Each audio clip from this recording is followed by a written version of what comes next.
శ్రీ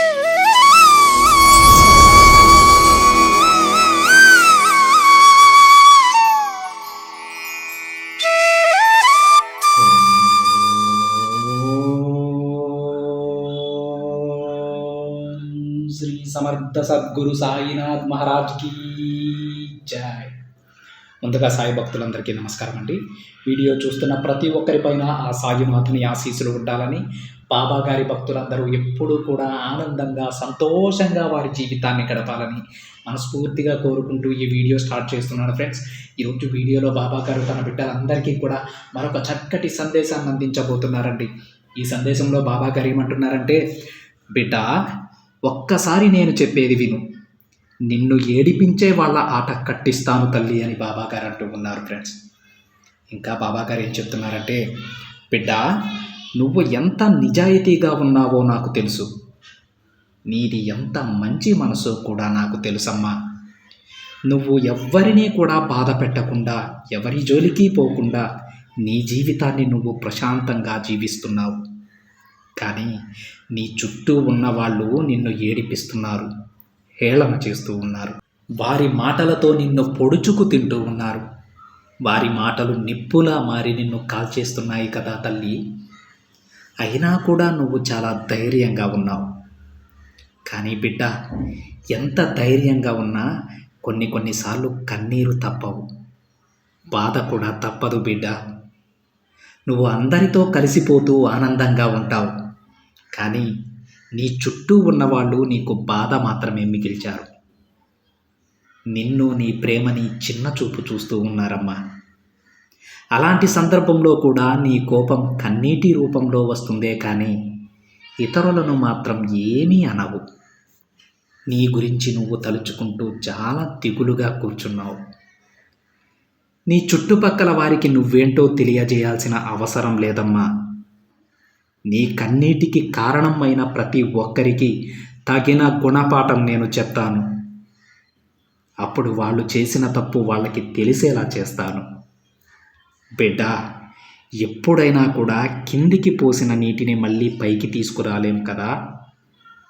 అలానే ఒక మాట అన్నా కూడా దానిని తిరిగి తీసుకోలేము.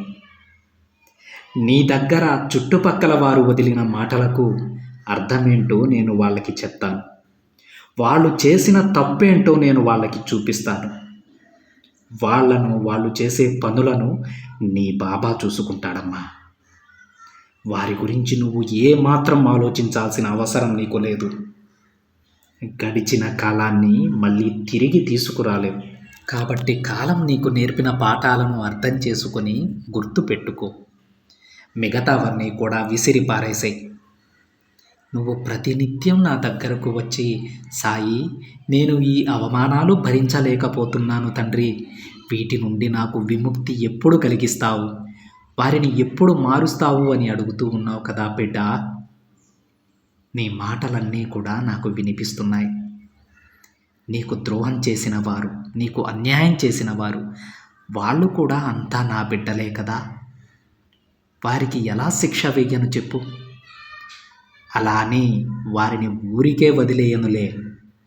వాళ్ళ కర్మలు, దోషాలు అన్నీ తొలగిపోయాక వారు చేసిన తప్పేంటో వారికి తెలిసేలా చేస్తాను. నా ప్రియమైన బిడ్డవైన నిన్ను అవమానించిన వారు అనుభవించే తీరాలి.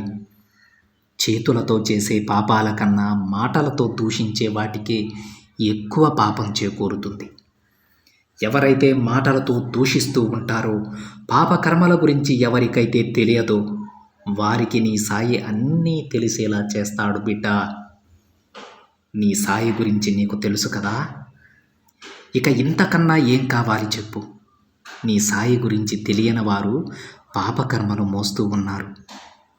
నువ్వు ఏమాత్రం భయపడవద్దు తల్లి. వారి ఆటలు నేను కట్టిస్తాను. వారు చేసిన తప్పులు త్వరలోనే తెలుసుకుంటారు. చేసిన పాపాలకు శిక్ష అనుభవించే తీరాలి. ఆ కాలం అతి త్వరలోనే ఉంది. కొంచెం ఓపికతో ఉండు బిడ్డ. జరిగేవన్నీ నువ్వే కళ్ళారా నీ కళ్ళతో చూడు. నిన్ను కిందకి తొక్కేస్తున్నారని, నిన్ను ఏడిపిస్తున్నారని బాధపడవద్దమ్మా. అలాంటి వారిని చూసి జాలిపడు. అయ్యో, వీరికి నా సాయి గురించి తెలియడం లేదు అని వారి మీద జాలి చూపించు. వాళ్ళు కర్మలు అనుభవించబోతున్నారని వాళ్ళపై జాలి చూపించు. వాళ్ళ ఆటని కట్టించే సమయం నేను రాసిపెట్టి ఉంచాను బిడ్డ. ఇక నీ సంతోషకరమైన జీవితాన్ని ప్రారంభించు తల్లి. నువ్వు ఎంతో అదృష్టవంతురాలివి. ఎందుకంటే నీ తండ్రి అయిన నేను నిన్ను కంటికి రెప్పలా కాపాడుకుంటున్నాను కదా. నువ్వు నా బిడ్డవి, సాయి బిడ్డవి. ఇంకెందుకు నీకు దిగులు, భయం చెప్పు. ఇవన్నీ విడిచిపెట్టు తల్లి. ఇక ఆనందంగా ఉండు. మిగతావన్నీ నేను చూసుకుంటాను బిడ్డ అని బాబాగారు అంటూ ఉన్నారండి. మనలో చాలా వరకు కూడా వాళ్ళ పనేదో వాళ్ళు చేసుకుంటూ ఎవ్వరి జోలికి వెళ్లకుండా వారు తెచ్చుకున్నదేదో వాళ్ళు తింటూ మిగిలింది కొంతమందికి సాయం చేస్తూ ఉండేవాళ్ళు చాలామంది ఉంటారండి. మీలో చాలామంది ఉంటారు. కానీ మీరంత పేరు తెచ్చుకోవడం పక్క వాళ్ళకి ఇష్టం ఉండదండి. అంటే అందరూ అని కాదు, కొంతమందికి ఇష్టం ఉండదు. వాళ్ళు ఏం చేస్తారంటే ఎంతసేపు మీ పైన విషం కక్కే ప్రయత్నం చేస్తూ ఉంటారు. మిమ్మల్ని పక్కన వాళ్ళు పొగుడుతూ ఉంటే వాళ్ళు ఓర్చుకోలేరు. వాళ్ళకి మంచి చేయడం చేతకాక మంచి చేసే వాళ్ళ మీద విషం కక్కే ప్రయత్నం చేస్తూ ఉంటారు. ఈరోజు బాబాగారు ఏమంటున్నారంటే అలాంటి వాళ్ళు కోట్ల మంది ఉంటారమ్మా. వాళ్ళందరికీ సమాధానం చెప్పాల్సిన పని లేదు. మీరు సంతోషంగా ఉండండి. మీరు ఎవ్వరిని గురించి చెడుగా ఆలోచించలేదు కదా, ఎవ్వరికి హాని చేయలేదు కదా. మరి మీరెందుకు బాధపడుతున్నారు? బాధపడాల్సింది మీరు కాదు. మిమ్మల్ని ఎవరైతే దూషించారో వాళ్ళు బాధపడాలి. ఆ బాధపడేలా నేను చేస్తాను. వాళ్ళకి తగిన గుణపాఠం నేను చెప్తాను. మీరు ప్రశాంతంగా ఉండండి. తన ప్రియమైన బిడ్డలు అంటే ఫ్రెండ్స్, ప్రతి ఒక్కరూ కూడా బాబాగారిని పూజిస్తారండి. బాబాగారిని పూజించే ప్రతి ఒక్కరూ, అది మంచి కానీ చెడు కానీ, వాళ్ళందరూ కూడా ఆయన బిడ్డలే. అయితే ఎవరైతే మంచిగా ఉంటారో, మంచి పనులు చేస్తూ బాబాగారిని ఆరాధిస్తూ ఉంటారో వాళ్ళు బాబాగారికి ప్రియమైన బిడ్డలండి. మరి వాళ్ళ జోలికి ఎవరైనా వస్తే ఆయనంత ఈజీగా వదిలిపెట్టరండి. తగిన గుణపాఠం నేర్పిస్తారు. అదే ఈరోజు బాబాగారు తన బిడ్డలకి హామీ ఇస్తూ ఉన్నారు. నా బిడ్డలు పడ్డ కష్టానికి వడ్డీతో కలిపి వాళ్ళకి తిరిగి ఇచ్చేస్తాను బిడ్డ. మీరు బాధపడవద్దు, అంతా నేను చూసుకుంటాను. మీరు నా ప్రియమైన బిడ్డలమ్మ. మీరు బాధపడుతుంటే నేను చూడలేను తల్లి. ఇకపై ఎప్పుడూ కూడా మీరు బాధపడవద్దు. సంతోషంగా ఉండండి. ఆ సంతోషాన్ని చివరి వరకు మీకు అందించే బాధ్యత మీ తండ్రిగా నేను తీసుకుంటున్నాను తల్లి అని బాబాగారు అంటూ ఉన్నారండి. బాబాగారిపై మీ పూర్తి భారం వేసి మీరు సంతోషంగా ఉండండి. ఆ సంతోషాన్ని మీకు చివరి వరకు అందించే బాధ్యత మన బాబాగారు తీసుకుంటారండి. అలా అని తన బిడ్డలందరికీ కూడా బాబాగారు హామీ ఇస్తూ ఉన్నారు. ఇది ఫ్రెండ్స్ ఈరోజు బాబాగారి సందేశం. వీడియో నచ్చితే ఒక చిన్న లైక్ చేయండి ఫ్రెండ్స్. మరికొంతమంది సాయి భక్తులకి షేర్ చేయండి. మొదటిసారిగా ఛానల్ని చూస్తున్నట్లయితే సబ్స్క్రైబ్ చేసుకొని పక్కనే ఉన్న బెల్ ఐకాన్ని యాక్టివేట్ చేయండి. మరొక బాబాగారి సందేశంతో మరొక వీడియోలో కలుద్దాం. అంతవరకు ఓం సాయిరామ్.